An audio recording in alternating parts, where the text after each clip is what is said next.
What's up guys? Welcome sa panibagong araw ng buhay ko!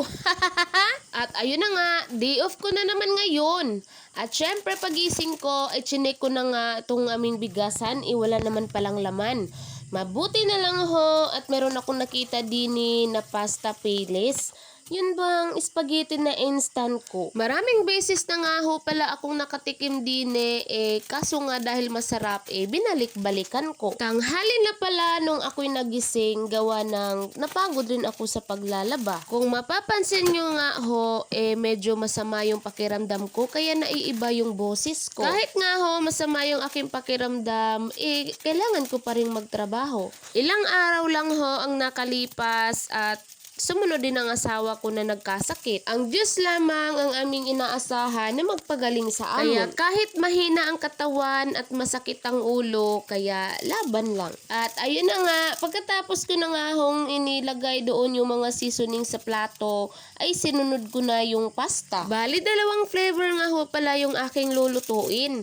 Dalawang spaghetti at dalawang carbonara. Alam niyo ba guys na ito na ang aking breakfast at ang aking lunch kasi wala kaming bigas. Huy, kawawa naman. At dahil nga ho instant noodles lang ito kaya sobrang dali lang niyang naluto. At habang hinihintay ko nga ho na maluto na siya ng tuluyan ay nagprepare na naman ako ng seasonings pang spaghetti. At pagkatapos nga nun dahil pinagsama ko yung 4 na pirasong noodles doon sa isang kaldero, kaya kailangan ko siyang hatiin para sa dalawang flavor. Sinubukan ko nga ho palang gumamit dyan ng chopstick, kaso lang nahihiya ako sa inyo kasi hindi ako marunong. At dahil doon, gumamit na lang ako ng grass cutter. Ay, hindi ganun. At ayun na nga, hinahalo-halo ko lang para magsama-sama sila sa isa't isa.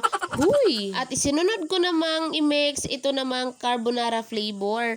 Parang hindi ko siya nagustuhan kasi hindi siya masarap. Ay, napaka-OA. At pagkatapos nga nun, nagpainit na naman ho ako din ng tubig. Gawa ng meron akong hot choco at gusto kong uminom kahit sobrang init ng panahon. Marami naman sana akong gustong lutuin ngayon, kaso lang ho, masama talaga yung aking pakiramdam. Mas mabuti na lang ho na hot choco yung aking ininom kaysa naman iinom ako ng malamig na tubig. Lalo lang akong magkakasakit. Baka naman ako magpaalam na sa mundo. Huy, napaka-OA. At ayun na nga, paulit-ulit ko siyang tinitikman at hindi ko talaga siya nagustuhan. Para kasi sa akin, pang mayaman ang carbonara, kaya hindi pwede sa akin to. At ayun na nga ho guys, kakain na ako ngayon. Syempre mag-isa na naman ako. Alam niyo ba guys, na kahit masama ang pakiramdam ng aking asawa, ay kailangan pa rin niyang pumunta sa trabaho. Kuha na rin kayo ng pagkain dyan at sabayan niyo ko. Huy, napaka-OA. At dahil nga ho, mas paborito ko talaga ang spaghetti at nasarapan ako din yun na yung binanatan ko. Alam nyo ba guys na 15 pesos lang ang product na ito. Kaya nga kung gusto nyong kumain ng spaghetti at kulang kayo sa budget, magbili na kayo nito. Hindi ka na mahihirapan sa pagluto din at isang iglap lang ay luto ng mga ito. Hindi ko talaga in-expect na ang sarap ng tanghalian ko.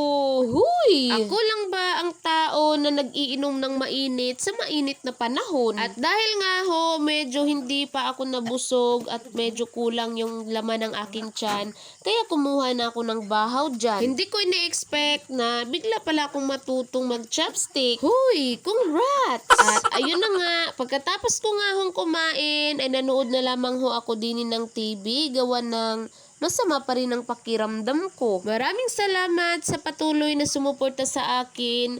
Medyo dumami na ho talaga kayo. Para bang 10 million views na. Uy! Mamimili pa rin ako ng isang tao na mabibigyan ng 50 pesos GCash basta panoorin lang at mag-comment sa aking video. Sa susunod na linggo na naman ha!